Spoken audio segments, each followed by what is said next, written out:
అందరికీ నమస్కారం అండి. ఇక్కడికి వచ్చినందుకు అందరికీ ధన్యవాదాలు. మీడియా వాళ్ళకి, ఆడియన్స్‌కి, మా ఫ్యామిలీకి అందరికీ చాలా ధన్యవాదాలు. ఈ సినిమా ఫస్ట్ ఆఫ్ ఆల్ మా కాస్ట్ అండ్ క్రూ అందరికీ ఒకేసారి థ్యాంక్స్ చెప్పేస్తున్నాను.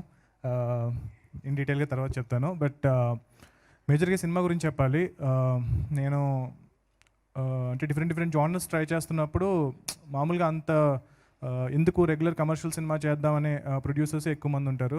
అలాంటి టైంలో నాకు నిరంజన్ గారు కలిసి నీ ఇష్టం వచ్చిన సినిమా చేయి ప్రశాంత్ అన్నారు.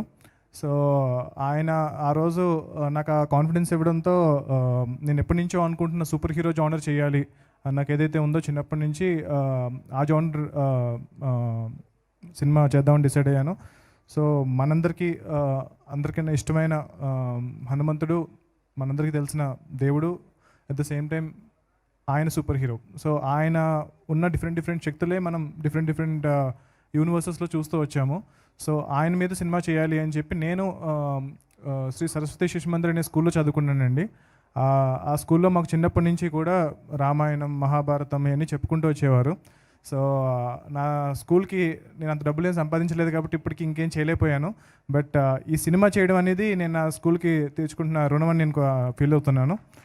సో నాకు చిన్నప్పటి నుంచి మా సదాచారం అని చెప్పి మాకు ఒక సబ్జెక్ట్ ఉండేది. సో అందులో మాకు ఎలా ఉండాలి అని నేర్పించే ప్రాసెస్లో మాకు రాముడు ఎలా ఉండేవారు, మన పురాణ పురుషులు ఎలా ఉండేవారు అని చెప్పి నేర్పించుకుంటూ వచ్చారు.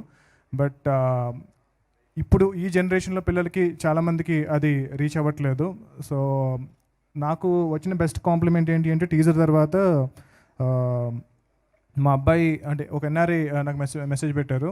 సో మా అబ్బాయి నా దగ్గరికి వచ్చి, నాన్న హనుమాన్ అంటే ఎవరు నాన్న, హనుమంతుడి గురించి నాకు చెప్పు నాన్న అన్నాడు. నాకు చాలా హ్యాపీగా ఫీల్ అయ్యాను. సో అలా అడిగేలా చేసినందుకు చాలా థ్యాంక్స్ అని చెప్పని అన్నారు. సో నాకు అది చాలా పెద్ద అచీవ్మెంట్లా అనిపించింది. సో మన పురాణాల్లో ఉన్న ఎవరైతే మహాపురుషులు ఉన్నారో సో వాళ్ళ దగ్గర నుంచి మనం చాలా నేర్చుకోవచ్చు. సో వాళ్ళల్లో ఉన్న క్యారెక్టర్స్ని అన్నీ తీసుకుంటూ at the same time direct పురాణంలో ఉన్న సినిమా నేను చేసే అంత మెచ్యూరిటీ నాకు ఇంకా రాలేదు. సో ఆ క్యారెక్టర్స్ని ఇన్స్పైర్ అయ్యి ప్రజెంట్ డేలో సెటప్ చేసి మన కరెంట్ జెన్జీకి అర్థమయ్యేలాగా, సో వాళ్ళకి ఎగ్జైటింగ్గా అనిపించేలాగా కొత్త స్టోరీస్ని బిల్డ్ చేస్తూ నేను ఈ యూనివర్స్ని స్టార్ట్ చేశాను.